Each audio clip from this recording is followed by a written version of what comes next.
more clear and the more you know, the more you're willing to step up and use the processes so beautifully, because you'll realize quite quickly that when you sell from a place of love, all of the tactics that you think are manipulative are actually you showing empathy, because you're so clear on the positive impact you're going to make on their lives that you know what techniques need to be used so people understand the value. And so when I talk about selling with love, I explain the energy exchange definition of sales. Sales is nothing more than an energy exchange between conscious beings. And when you know what you offer is so much more than what you ask in return, that's when you sell from a place of love. No rain. Guys, y'all be ready. This episode is about to be straight fire because I have somebody super productive. He calls himself a Spartan, and he's also an upcoming author of the book, Selling with Love. Mr. Jason Campbell, the host of Superhumans at Work podcast at Mindvalley. Mind you, Mindvalley is world's leading and one of the biggest personal development platforms. I mean, Mindvalley has changed my life, and this is probably one of the most exciting podcasts for me. Thank you, Jason. Jason, how are you doing? I'm doing very good, and it's such a pleasure to be here. Thanks for having me, man. Thank you, Jason, all the way from Bali. By the way, what brings you to Bali? How are you in Bali? Where are you originally from, and how did you end up in Bali right now?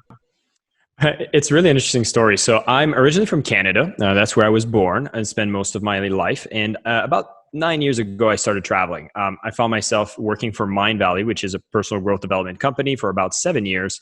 And that was based in Kuala Lumpur, Malaysia. Now, I've been to Bali a few times, which has this magical energy. Like when you step in here, people are great. You know, it's very hard to find something wrong with Bali. I mean, there is some corruption in general, which might be something to riff on, but at the same time, you're dealing with a place that's just so magical. And it seems like you meet the right people, the right synchronicities happen. So I was aware of this magic, but it was only in December that as we were relocating back to Malaysia, I'd spent a few months in Miami because I was able to work remotely. I moved to Malaysia with my partner. So my girlfriend, she basically says, I don't know about being in Malaysia. It feels very strange. And I have this calling to go to Bali. So she decides to move to Bali. And I'm like, well, I need to stay in Malaysia. You know, Mindvalley's office is here. I can't just pick up and go. And a week after she's out there, she messages me. She's like, we've designed a remote work lifestyle last year when we were in Miami. Now you're back in the office. Why do you feel so attached to stay there? Why aren't you coming here in Bali? And matter of fact, she even threw me an extra one. She's like, don't you feel it's better that you connect with your customers rather than your coworkers? And the tribe and the people that I do business with and that we usually do business when it comes to personal growth, they're all in Bali. So I'm like, well, that sounds like a really good reason. I didn't need that much arm twisting to move to Bali, but there I was, packed everything up, moved to Bali. And you know what? With all this COVID stuff that happened, since we're in the middle of it now, if it wouldn't have been for that decision, that pull, I was thinking of going to Bali at the end of March. And if I would have followed my plan, I would have been stuck in Kuala Lumpur. And so sometimes you don't really make the rational decisions, but you trust the ones that have the right messages. Exactly. I've heard like intuition is almost another form of intelligence. We're told we're stupid if we go by intuition, but a lot of the times intuition is proven to be a whole different kind of intelligence. Right? It makes you challenge your rationality. So I don't know about you, but for me, I'm someone that would consider myself very like analytical. I think I've been called a robot or an android a few times because I'm very like process oriented. And when someone comes that is much more intuitive, much more flowy, they make you challenge your existing systems a lot, which I think is a powerful feedback to get. That is awesome. That is awesome. What a powerful move. Like you move into Bali and then lockdown happens and then you're there where you want to be right before the lockdown. Amazing. I've kind of seen glimpses of the cool apartment that you're in. I saw a pool and a Ganesha statue in the back, like the Indian god Ganesha. But actually, to be honest, what you've seen, this was based on a course that I think you went through about productivity. Yeah. That was the old apartment I was staying at. If I could show you around here, we actually changed to a much bigger villa, but I'll be moving out in a couple of weeks. And, you know, there's so many amazing pieces of real estate here, which is actually one of the things that I'm getting curious about again. Before I worked for Mindvalley, I was into real estate investing and I came here to Bali and I'm getting the spark again. There's so many amazing opportunities to lease land, rent it out, do some amazing things. So I'm hoping to get back into the real estate game in the process. Wow. Amazing.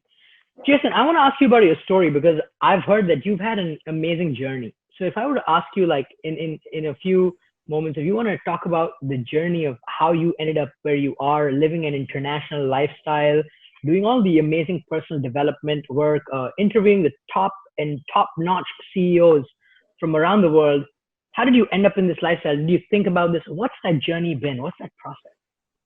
Yeah, well, I started off obviously in Canada. That's where I was born. I just when I was turning to my 20s, right? Like I was in university, and because I remember when I was choosing from high school, I had to choose what do I go study.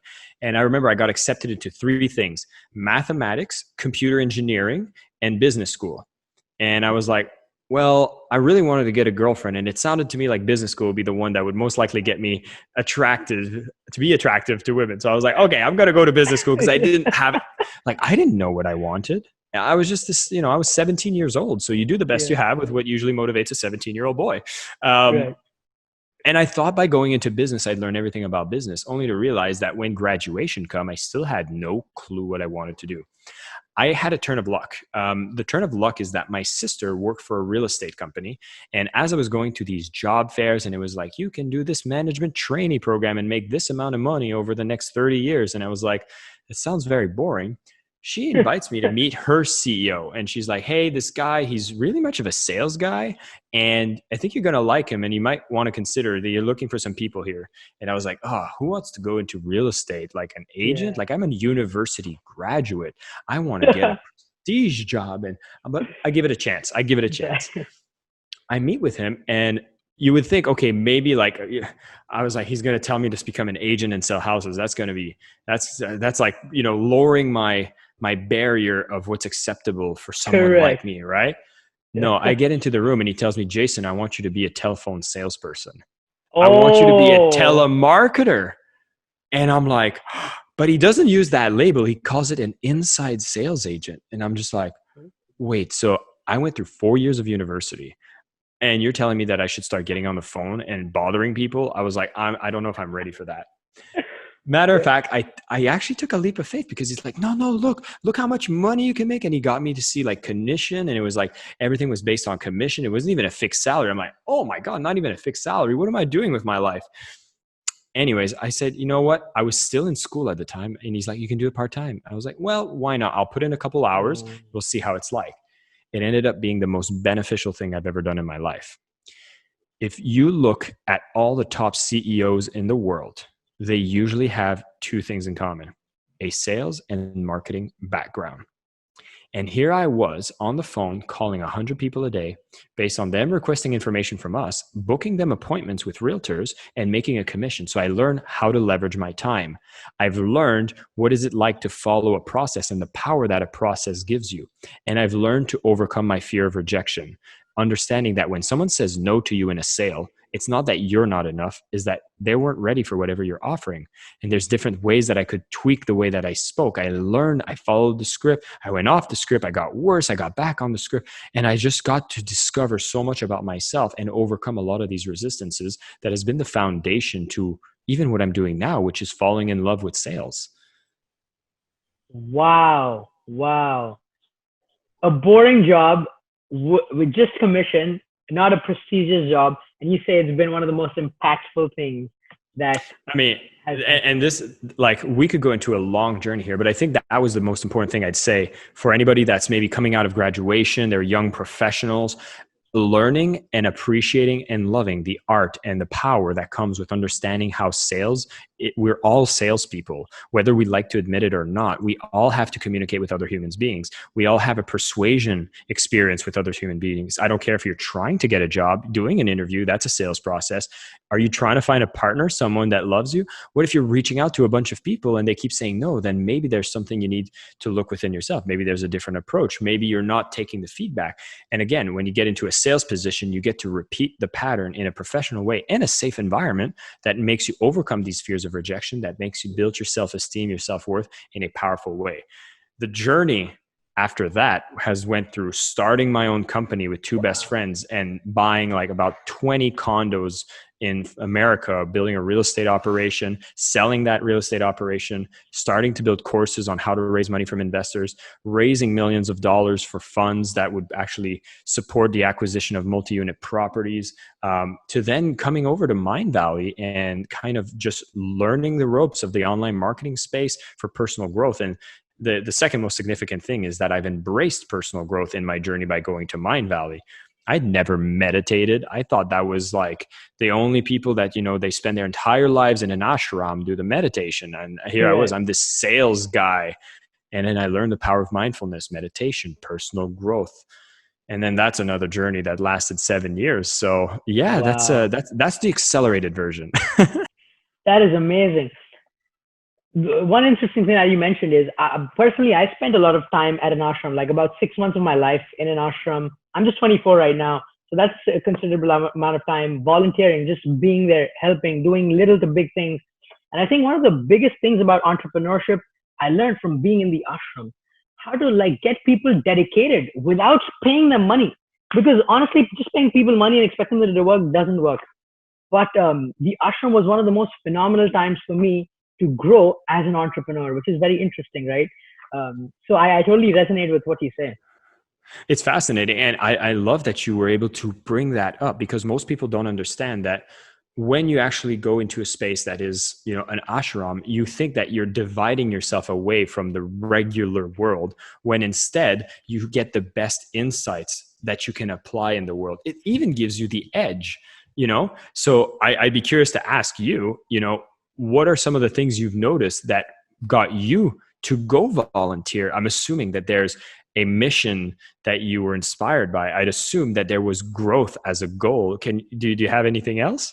So exactly, growth as a goal was the number one thing.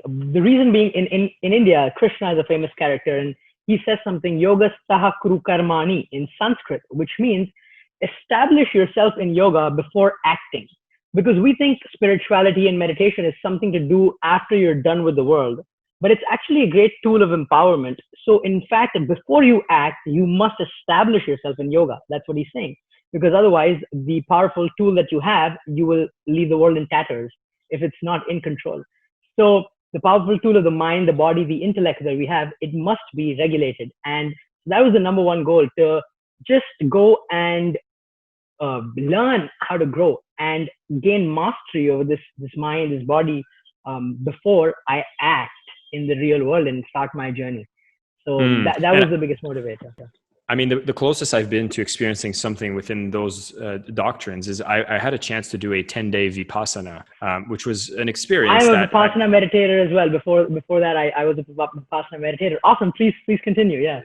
Yeah. So for me, that was a big lesson about realizing that everything that I feel in the world that's frustrating me, it's all within, and then I got to experience it. And so a lot of times we think we know something, but it's not until we experience it that we truly gain the wisdom. And I bring this up because a lot of times we don't take a chance of learning something because we think we know already. Like I could have said no to that sales job because I was like, oh, I know I'm better than being someone that just calls people. Did I? I didn't experience it. So I didn't have the wisdom that came from doing it. And this is a trap I still fall into many times. Like I find sometimes I'm a victim of my own knowledge because I'm like, wow, I know so many things that I forget to go and experience it to truly know. And that's an illusion that I always seem to break. And when I went to do a Vipassana, it made it very tangible through those learnings. Vipassana is something else. It's so powerful. That's a whole another topic to talk about. Yeah, there's always a giggle that happens between two people that have been through Vipassana. We both go like, Everybody, go do Vipassana. It's powerful. It's so powerful. It's so true. Wow. Jason, I want to talk a little bit about working in Mindvalley. Mindvalley is a very unique organization, and you've given 7 years of your life there. So being an entrepreneur and then going into a job, what motivated you to do that? And how did you feel doing that? Because oftentimes it's the other way around. And so how was the thought process? How was the experience of 7 years working with people like Vishen? How was it? Yeah, well, it was a very fascinating journey. I mean, in 7 years, Mindvalley had a massive transformation. But I'd have to probably take you back to a entrepreneurial scar that might have led me to go back into employment. So when I had my own real estate business and I was doing the investments, I found myself learning from a lot of wrong people the way of doing things. And it caused me to get into a situation of so much stress and anxiety because what I thought I knew, the entire foundation of what I was building my business on, had been ripped away once I started auditing what I've been taught and realizing that it was wrong. And that actually brought me to some of the darkest times in my life where I went through depression and I had to seek medical help and had to take medications for a few months. It was not fun. But in the process, I found myself being able to take an opportunity to work for a company in a very highly paid, very nicely compensated institution where I basically got to go in and correct all of the material that they were teaching Canadians how to buy US real estate at the time. So it was something that was close to something to me that I wanted to fix because I saw how I was being taught wrong. I went through the experience myself and I realized, wow, if I can take what I've learned that I had to learn through that experience and teach it to others, it seemed very fulfilling. Now, that experience also ended up being the best growth I've ever had in my life. So there was a clue there. But then I realized that the fire was so intense that I stepped back. And whether that was a right or wrong decision, I don't think there's that kind of judgment that needs to exist. I think it was just the decision that needed to happen at that time. This being said, I actually had a chance to work for this company for a few years, identified Mindvalley. And what brought me to go to Mindvalley was very simple. I was doing well and I had a lot of freedom, which I value a lot in any kind of employment. And I went to visit the Mindvalley office. And the reason that I decided to join is I actually, my vision was quite restricted at the time. Like I wanted to do financially well, take care of myself, live a great life. That was about the ceiling of my ambition. And when I looked at Mindvalley and, Vishen Lakhiani is probably a token influencer that's well known within your circles as well. I see him speak on YouTube and he's saying, we're going to transform the lives of 1 billion people through education and bringing a movement of consciousness and a revolution that'll make the world a better place we've never seen before. And there's a famous quote when you talk about the book Good to Great by Jim Collins.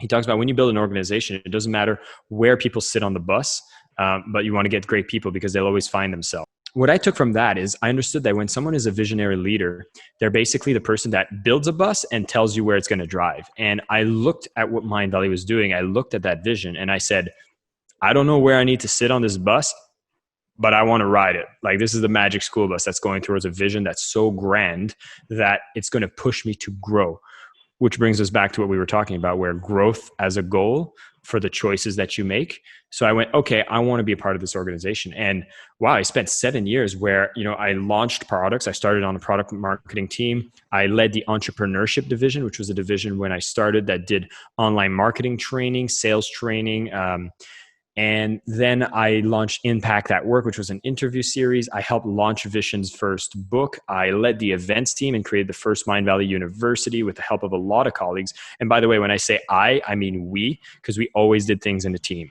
And then from that, I was part of the author relations. I got to connect with all the most, influential people in the industry and help them get integrated to Mindvalley in whatever form that was necessary. And so one of the things that was constantly happening in Mindvalley is change. And Vishen, as a leader, had a unique tack where it wasn't comfortable for everyone because he would constantly change and pivot and allow Mindvalley to reinvent itself at a cycle that was much faster than what most people's reinvention tolerance is. So it pushes out a lot of people because if you're accustomed to something and you're predicting, like you're craving for predictability and you're part of an organization that forces unpredictability, there can be a disconnect if that's not what you're seeking. And in my case, I've left Mindvalley just a couple of weeks ago. It was really a question of where is this organization going? I still love that it's going for the stars, but it's going towards a road that I'm like, hey, actually, if I go on this road, there's a lot more growth that's going to wait for me. And maybe we'll meet again at a later time, but I need to go on this trail and I need to go pick some berries. Yeah. Correct. And you've been on the bus for seven years, and now it's time for you to maybe go in your own car and explore a little bit and maybe meet the bus in the future. Yeah. Exactly. But I'll tell you one thing that might be interesting for people who might be at that crossroads. They're like, should I be an entrepreneur? Should I go work for a company? And I'll tell you, working for Mind Valley, I wouldn't say is a traditional corporate job compared to what most people find themselves in. But I will say one of the things I had to relearn and re-educate by leaving an organization as incredible as Mind Valley is to retrain and not, I let go. An important part of an exercise that we should do as human beings really is to never stop building a vision for yourself and not necessarily being too dependent on the vision that the company gives to you. And so I found myself being able to follow the vision of Mind Valley, like a good soldier. And I love that vision, but I realized I'd never taken stops to pull back and check in. What is my vision? And how does it relate to the vision that Mind Valley is building? And once I did that, then I could always come back and say, why do I choose to stay? Not why do I feel like I'm staying? Because if you don't, it's like the gym. If you don't practice your muscle to set a vision and be it clearer and clearer. And is it clear? Hell no, it's not clear. But you know what? I'm going to toss a stone that way, and I'm going to run. And if it was the wrong direction, I'm going to move. But whatever direction you set is going to move you more than if you don't do it at all. And so that was something I've relearned as I'm stepping into being on my own is, okay, how important is it? Because, hey, I need to know how to build my own bus too. That's deep. That's awesome. And that's really valuable for somebody who's in that cusp or confused about being an entrepreneur or not, or keeping their job, to have that clarity that you said. Wow. Jason, I want to switch gears and take you to talks about productivity because I really see you as somebody who really enhances productivity in other people by teaching them how to be productive.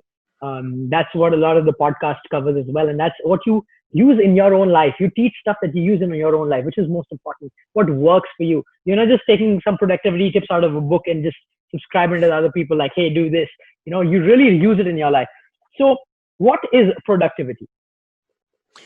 Well, okay. What is productivity?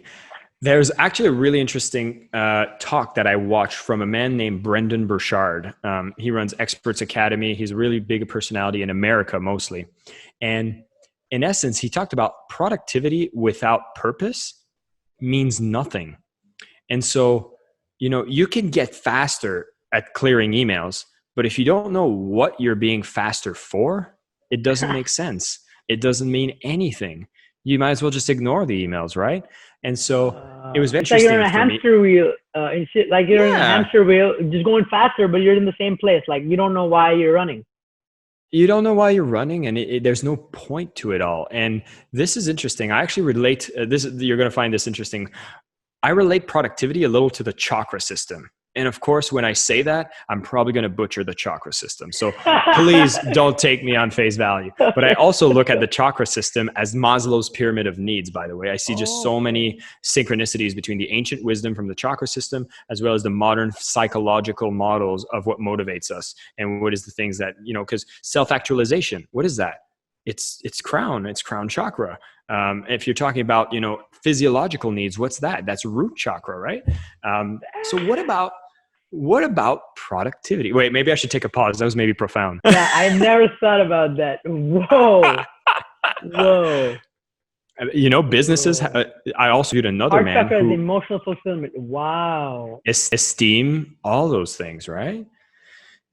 There's a man that I interviewed. His name is Mike Michalowicz, and he took it a step further. He actually, I made him the connection to the chakras, but he had this connection to Maslow's pyramid of needs. And he said, guess what? Businesses also have a pyramid of needs that matches the same. And I'll take a step and skip the Maslow and go straight to the chakra. Yeah. What is the root chakra of a business? Revenue. What is the sacral chakra? Profit. Wow. All the way to what is the crown chakra for a business? Legacy.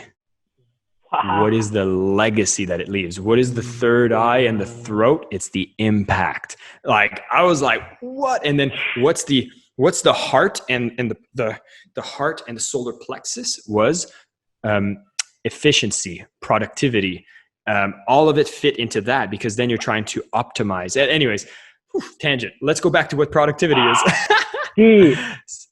So I'll drive that again. And if you went through my mini course or mini quest that I did with Mind Valley on productivity, it's very interesting because I don't speak a lot about purpose.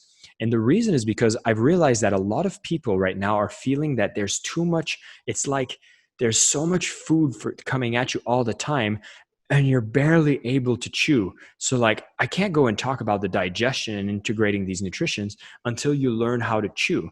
Just like the root chakra needs to be taken care of so that the flow of energy can go up. So what I've realized, especially in the time that everybody had to learn to work remotely, there's a lot of differences that happen when you work from home. So when I spoke about productivity, the first thing I wanted to do was spray water on the fires and realize that you needed to create structure and order at the bottom of the pyramid so that you could even think about, like, tell me, if someone is struggling to pay rent or put food on the table or feed their children, you don't go and ask them, can you tell me what impact you want to leave on the world? They're Correct. like, that's obscene. Yeah, exactly. how about survive for the next month, right? So when I talked about productivity, I see one lens of it is, how do you ensure that the things are not in chaos at the bottom? This is where you start about, how do I have a clean environment that gives me the mental clarity and focus to get things done? How do I have the right equipment, technology to ensure that I can do the things that I do with the right tools? How do I learn the concepts of process documentation so that I can actually start replicating and automating some of these tasks? How do I apply the mindset that everything I do should be looked from a lens of automation, delegation, deletion? How do I manage my emails so that they don't become overwhelmed, so I don't get anxiety every time an email comes in, but instead I know exactly where to bring it?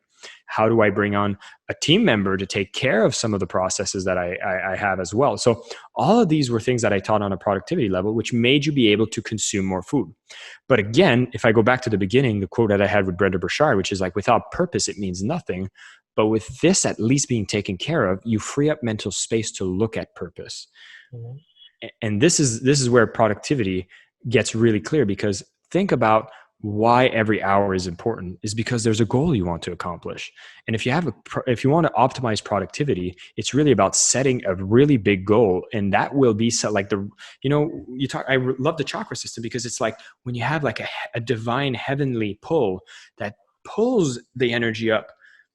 This is what big, bold goals make you do. Because again, I'll take someone that's extremely not spiritual, which is Grant Cardone, a sales guy from America. He tells you, you got to think 10x, baby, and then all the problems go away. And it's like, hey, he's got truth to that, because he's talking about the crown chakra. He doesn't know, but I'm telling him. You basically say, when you think 10x, you have less problems because you start optimizing this quicker. And so these are the two strings of productivity that I love to see. And one of them is, what is the goal that pulls you to want to be more productive and to look at what's truly a distraction and what's truly important? And what are the systems and the foundations you can put in place so that if you are in a place that it's kind of like too crazy, how do you calm the waters and have at least a foundation so you can think bigger? Wow. I really love what you say, especially because, by the way, shout out to you. One of the reasons I got fascinated by you is because your zero email system, it transformed the way I handle my emails. And that was kind of a stressful part of me. And it really freed up so much of my time, energy, and effort. I do need to give a caveat, though. I had a person that I interviewed. Her name was Bat-Hein Grinchen, and she's the one who taught me that system. And so I credit her a few times in the mini quest, but she's the one who showed me, hey, did you know you can convert an email into a task? And she showed me the system that we talked about that. So I just want to make sure credit is given where credit is due. Yeah. But the concepts of inbox zero have always been taught. Is just how do you put it into application is something that was really powerful and taught to me by Bat-Hein. That's awesome. That's awesome. But yeah, I thank you because I learned it from you, regardless. And I really think I agree with you. Productivity is not about getting things done for the sake of it, but at the end of the day, I want to feel accomplished. And you feel accomplished when you feel like you moved forward towards a purpose or towards something that was on your priority list to get it done. And so I really, I really agree with you. And I think, it's that feeling that should come in rather than just noticing a bunch of tasks on the checklist.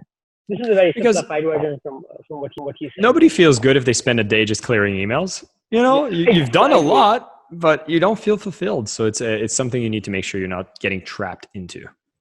Wow. Jason, I want to talk to you about your upcoming book, Selling with Love. Selling with Love. What do you mean by that? Tell us a little more about Selling with Love. So selling with love is a concept that I came across because I recognized how every single interaction that we have seems to be a sales process. I mean, I define sales as an energy exchange between conscious beings. I mean, if I'm asking you to give me money is stored energy, and I'm exchanging to you a product or service. These were built using energy, whether it was time, resources. And so we're basically just exchanging money. That's the ultimate currency. And so energy is always, transformed. It's always exchanged. It's never destroyed or created.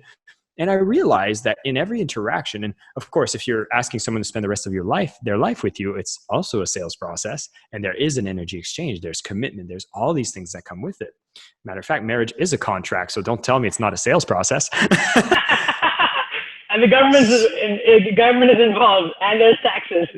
There you go. You bring a lot of people in that transaction. But that being said, I realized, okay, well, if there's always an energy exchange, there's a missing ingredient that I think most people forget. And that ingredient is actually emotion, which is energy in motion, right? And so for every energy exchange, there's an emotion that takes place. And here's the problem. When most people think of sales, there are feelings of guilt or shame that come with it. You resist it. You're not comfortable with it. You are like, oh my God, I don't want to be like that person who's a salesperson. Like, if I tell you to think about a salesperson, who do you think about? Yeah, we think of somebody who's irritating, who calls you on the phone, bugs you, or like stops you on the street and wastes your time and just try to sell you something to make some money. Yeah. So you don't think they have any interest in you, right? Correct. And when I usually ask this question, most people are like, yeah, salespeople are evil. Salespeople are slimy. They're scamming. Like, oh, yeah, right. Exactly. So, wow. Like, and then I tell you, hey, Naren, I want you to become a salesperson. You go, I don't want to be like those guys.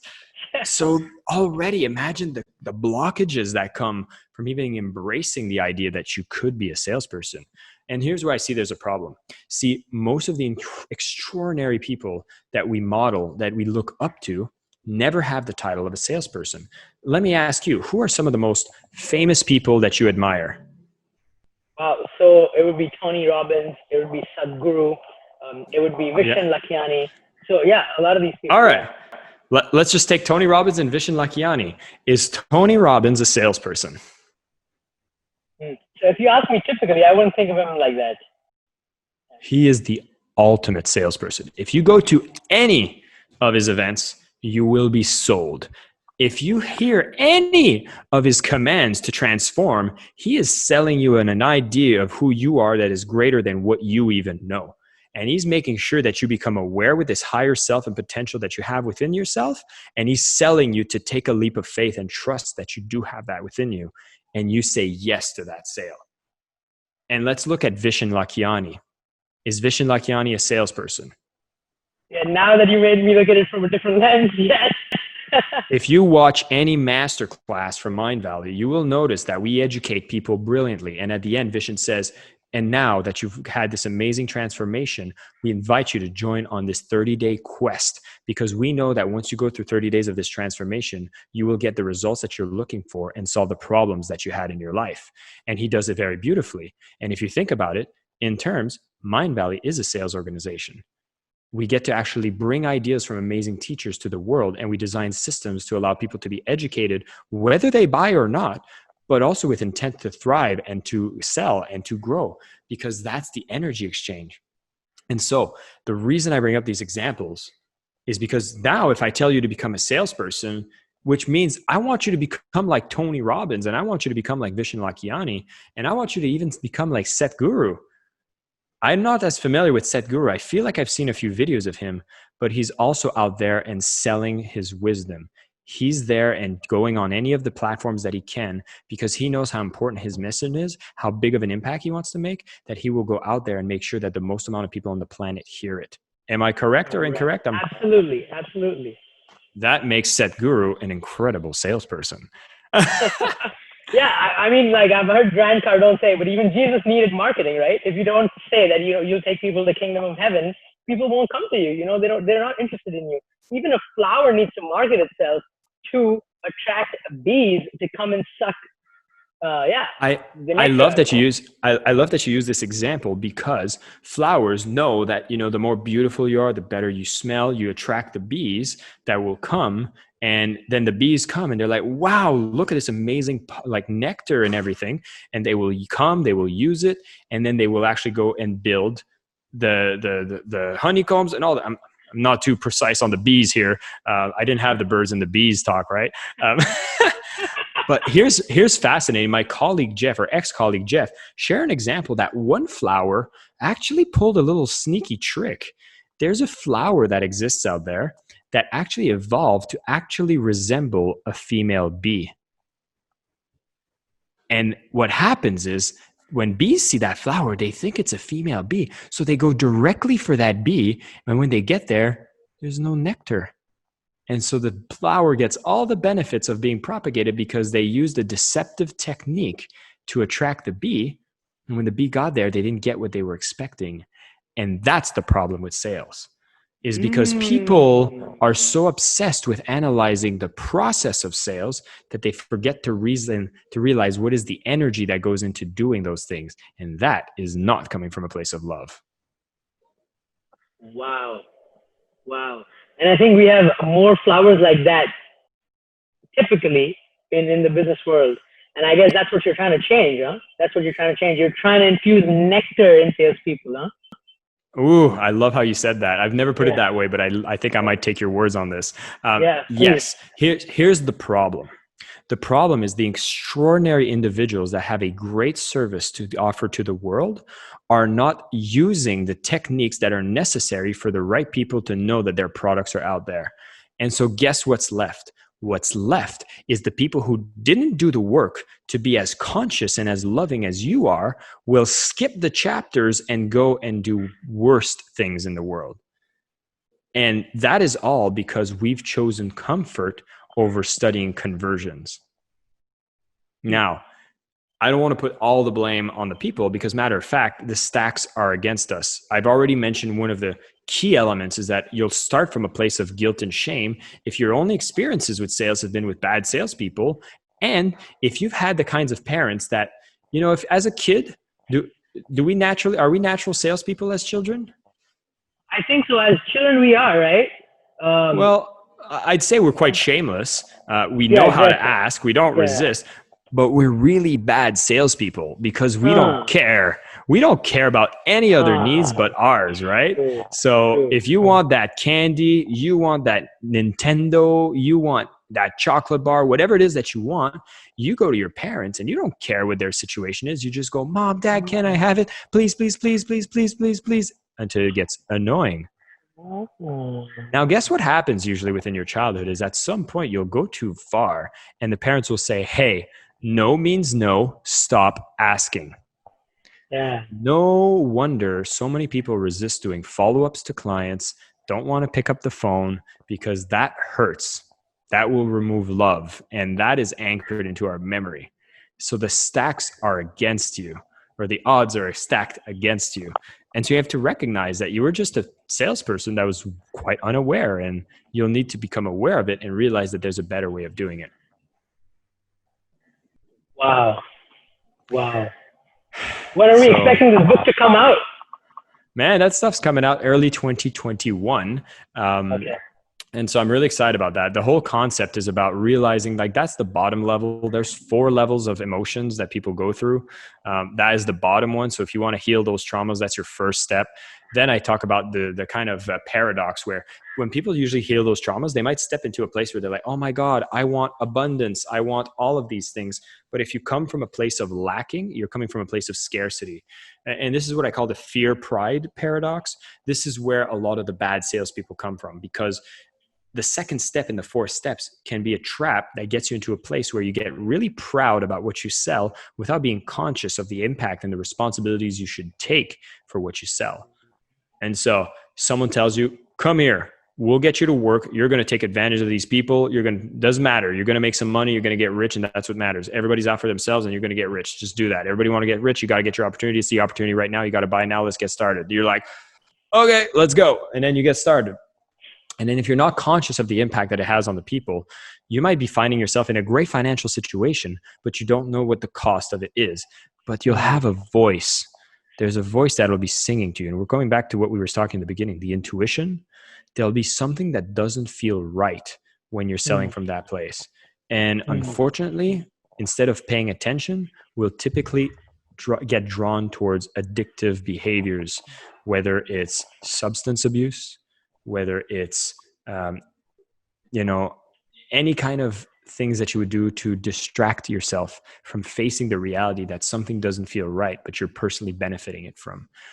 And this is where you need to start asking some good questions. That's so deep. That's so deep because that just like hit a bang on my head because personally, I have an FMCG company out here in India. We do fast moving consumer goods and we have a lot of salespeople. And I know a lot of other salespeople from other FMCG companies. FMCG is one of the bigger industries in India. And a big problem with salespeople in the FMCG industry in India is that at night they have to get drunk. At night they have to get drunk. This is a huge, huge problem. Like most salespeople, they have a bad drinking habit in a lot of Indian companies, which now it makes so much sense to me, the way you put it.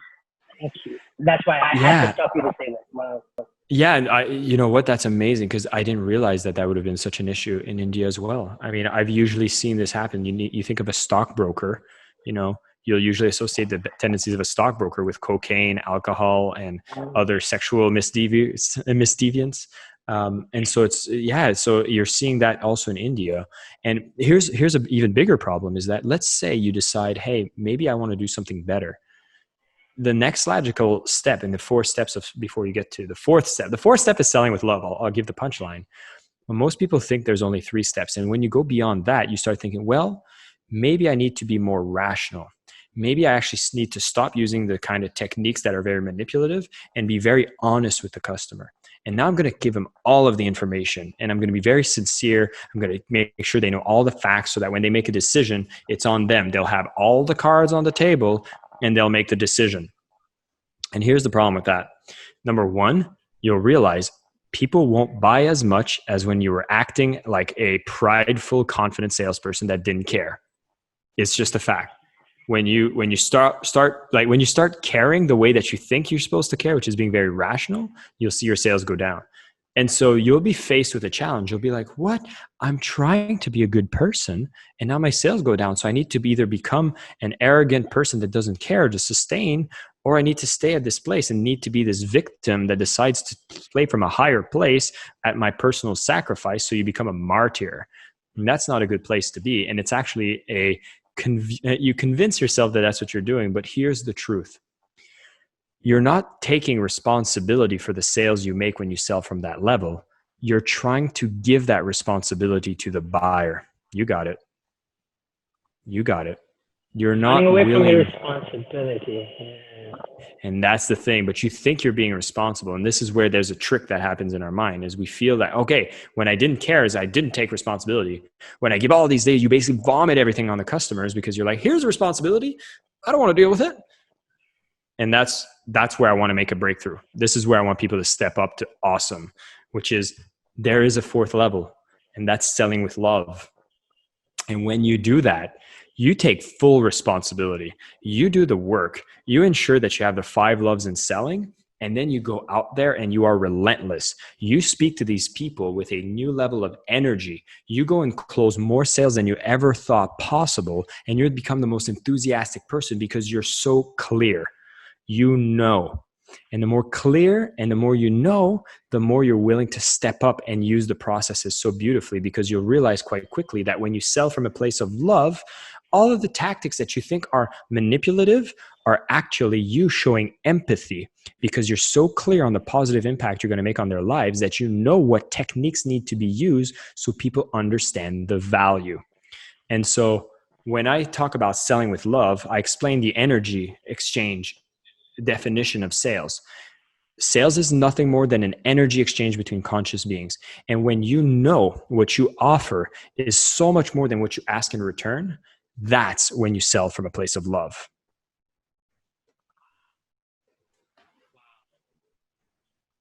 And I just want to say that that was probably one of the best explanations of sales I've ever received in my life. Um, yeah, yeah. I'm really looking forward to the book now. Yeah. I can give a few clues on how people can just step into it, though.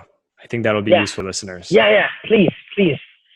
I'll go through this quickly, but at the same time, you might be wondering, like, great, Jason, you just told me that there's a holy grail, but you told me nothing about how to get there. I won't leave you hanging that way. It's very simple. It is. There's 5 loves in selling, and they have an order. The first 4 have an order. The 5th one is tricky. You'll see. The first one is you have to love the impact of what you're making. Like, you got to ask yourself the questions. Okay, when I sell this, what is the impact on the client? If you become clear on the impact, I want you to really write it down. Like, what's the problem that it's solving? Why do they want that problem solved? What happens to their lives when that problem is solved? Who else in their family gets impacted by that problem being solved? And so let's say you're selling an electric car. Then you're basically telling to the person, like, wow, they get to have an amazing vehicle. They get to invest in something they believe in, clean environment. They get to be a role model to everybody else around them, showing that they're investing in clean energy. They get to have an amazing car that looks amazing and they get excited about, that brings their self-esteem, that makes them more energetic when they show up to work. They feel prideful. They feel excited. They have a new, like, wherever job that they're working, they're even more energized there. You can see so many ripple effects of everything that happens from an impact to the person you sell to. And if you spend some time to just write it out and get clear on that, you're like, oh, this is important and I should do it. Now, I want to take it a step further, which is think about the impact to the world you making that sale has. And the best example I love using is, again, it's going to be a SpaceX example, is SpaceX. Elon Musk, he's looking to make the humanity an interplanetary species. Every time you get engaged with Elon Musk, you know that he's building what is necessary to make the world interplanetary. He's decided to think of the entire world in everything that he does. And so his decisions to do anything always has this world perspective, which, guess what? The value of his companies is so much higher. The risks he takes are so much bigger. More people buy. Like, do I want to go and use ULA, which you probably never heard of, or do I want to use SpaceX to launch my satellite? I want to use SpaceX because I know the marketing and the sales story of Elon Musk, which is all anchored into, like, yeah, I'm going to launch a satellite because eventually I'll use this money and build spaceships that'll take us to Mars. You're like, all right, take my money. I got it. Right? So think in your business, what impact does it have to do in the world? And if you don't know this, even on an individual basis, look at possibly like the UN sustainability goals. Like, what are problems on the planet that you see that you're passionate about? I'll give you mine. I hate douchebag sales and marketing techniques. I've been taken advantage of. I had people rip me off. I don't like it. And the reason they thrive is because the good people are putting the products out. Guess why I'm writing this book? Guess why I'm on this podcast? That's what fuels me. And so you can think about your own past, your own history, and think, what are the problems I want to make sure nobody has to go through? And that usually becomes giving you a hint as to how you can inject that within your own sales. I mean, if I go to somebody and say, hey, you should buy my course on how to learn how to sell from love, it's really going to help. But if I come to you and say, like, I sell this course because I know that the more good people sell amazing products, we're going to make the world a better place. And I think you're one of these people. You're going to get massive transformation by buying this. But the truth is, having one more person like you selling everything, making a lot of revenues and profit, shows everyone on the planet that when you do sales the right way, you make even more money and you make the world a better place. And this is the role models the world needs right now. Can you sign right here? And I'm going to charge you a 20% premium. And that's the reality. All right. Wow. So the impact is really important. The third one this one is one I struggle with a bit, but don't neglect the impact on yourself. It's okay to want a lot of money. Put that in. Like, and I think sometimes that's maybe like, if you only want that, it's a problem. But if you like Elon Musk is not a poor man. He is in the billions. Okay. He just got himself a bonus that I think is a couple $100 million stock option payout. He's doing fine. And the fact is, the world needs to see more good people that care about the impact of the client, care about the impact of the world, and cuts themselves a check, payday is okay. And so put that in. And matter of fact, sometimes it's even better if you put a really big one there, because if you say, I'm going to do this and I want to make tens of millions of dollars, you're going to have an extra fuel that gets you up in the morning, because you know you're getting towards a financial goal that's scary, that's intense, and that you're going to need to make sure you're solving really big problems to be able to get to there. So they all work in sync to make sure you have that right fire. So that's the first love. Love the impact. All right. Second love. Are you still with me? Yes, I am. Okay. 100%. So second love is love the client. I'll go really quickly on this one, but love the client goes even deeper, because the real way to love a client is to understand a client. And so just like if you really love your goldfish in the aquarium, you don't pick it out of the water and give it a big hug because that's how you love to be loved. You take the time to understand, and you'll give it the right food. You'll set the temperature right and put some oxygen in that tank. So this is a mistake where we think we're the buyer, which oftentimes we are not. So if you want to love the client, the best way to express love is to understand. So give some more understanding to your buyer. Spend the time to speak to them, connect with them. Call somebody you sold to a couple months ago and ask them, how are you doing with the product? How could I do better? What is it that your life looks like now? Get so clear as to why they buy, so that you can even include that in your case studies. You can even include that in your marketing material. You can even use that in a conversation. But again, you're expressing love to the customer because you took the time to care and understand them. So that's number 2. Number 3, love the product. This is one of the instances that if you work for a company and you have shame and guilt and you try to numb yourself, is because you know the product isn't higher value than what you're asking in return. That sucks. There's some strong decisions you need to make for yourself here. But I'll promise you this: if you're someone that decides to care and to challenge and to demand from the company to make a better product for you to sell, there are plenty of companies that are looking for passionate, enthusiastic salespeople that care. There is a massive shortage of that kind of people. So this is where I tell people the simple tip here is, most people think you got to fake it till you make it, which is untrue. What you got to do is don't fake it. Just make it. Just make the product as best as it can. And if you feel stuck, maybe you're selling something for $500 and you're like, I feel like it's worth $200. Play the 10x game. Say, what if I had to sell this product for $5,000? Multiply whatever you're selling by 10, and then ask yourself the question, what would it take for it to be worth that much? And then you start asking the right questions from a place of love and abundance, not from a place of scarcity where the salesperson's first instinct is, I'm going to give a discount, which is, again, you not caring enough about loving the product because you don't even think it's worth what you're selling it. Matter of fact is, when you do that exercise, you'll come up with some creative ways that you can increase the value. Maybe you'll have better guarantees. Maybe you'll have better pricing plans. Maybe you'll realize that, hey, if we had this one feature, that'd be great. Maybe you have a package, and then you might even come up with a new product that you can sell for 10 times more. But more than likely, you'll be able to come back to your original product, see which one of these don't take that much money. Maybe it's like offering like a concierge service and support center, giving them the confidence, reducing the risk. All these things will come out of this conversation where you might just raise the baseline a bit. Beautiful things when you think about the product from a creative point of view, not from a scarcity point of view. And that's how you start to get in love with the product. Okay. Now, if you've done that, you are ahead of 95% of the people out there. Okay. But you're not winning the game. That's the problem. You do all that, you're still losing the game because you might have rejected one of the most important loves that sometimes this is the only love people have, which is love the process of selling. See, if you only love the process of selling, you will be a manipulative salesperson. If you love the process because you've done your homework of loving the impact, the product, and the impact, the client, and the product, then you can embrace the love for the process and use every technique you can because you understand that you're offering the best damn product out there. Boom. Read that book that says sell or be sold. Read the closer's guide. Find a way to do a funnel. Find a way to do marketing. Reach out to everybody on the internet. Discuss. Learn. All of it becomes juicy ways of being more empathetic. And I love it. Words. Wow. All right. So that's the 4 loves of selling. The 5th one is the most important, and it's a lifelong journey. Can you take a guess of what it is? That's what makes it a fist. Selling a vision, selling a purpose. What is it? The self. You got to love the self. Okay, love the self. Oh, that's when you get back into the personal growth side. That's when you go spend 6 months in an ashram to figure out what's important to you. That's when you go do Vipassana. That's when you get into personal growth and become the best version of yourself.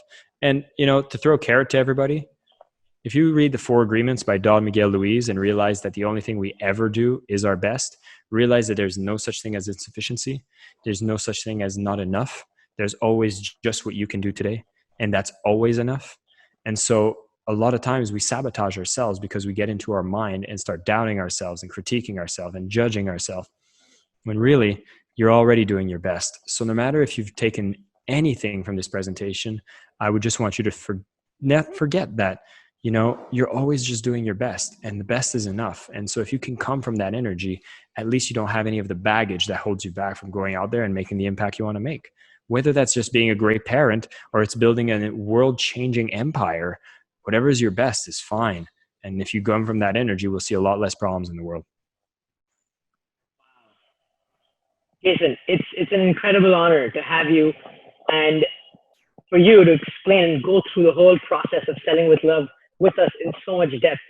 I just really can't thank you enough. I know in this energy exchange, you have given us way more energy that we have been able to give you. That's not true. That's not true. That's not true. Let me just make a fix to that, because it's important. Naren, every equation is equal. And so whatever love you're feeling, because I came from a place of love here, whatever love you're feeling to whatever magnitude you think it is, the same is received on the seller side. The same is received on the buyer side. That's what happens. The energy is matched both ways. So I feel love, you feel love, and now we created more abundance to the world. And that's the key. See, more people that step into selling from a place of love, we start raising the tide for everyone, because the spillover effect is going to be abundance. More people will look up to the companies that sell from this place. Look at Patagonia, look at SpaceX, look at Tesla. All the greatest companies that are doing it from this place are winning the game. And so you know where your role models are. And when you step into it, you will be the one making the world a better place. So thank you for the honor to come and share with everyone. Jason, you've been dropping wisdom bombs after wisdom bombs here. I appreciate that. The man who is trying to inject nectar into salespeople, Mr. Jason Campbell, thank you so much for being on the show. I appreciate you. It was a pleasure. Thank you.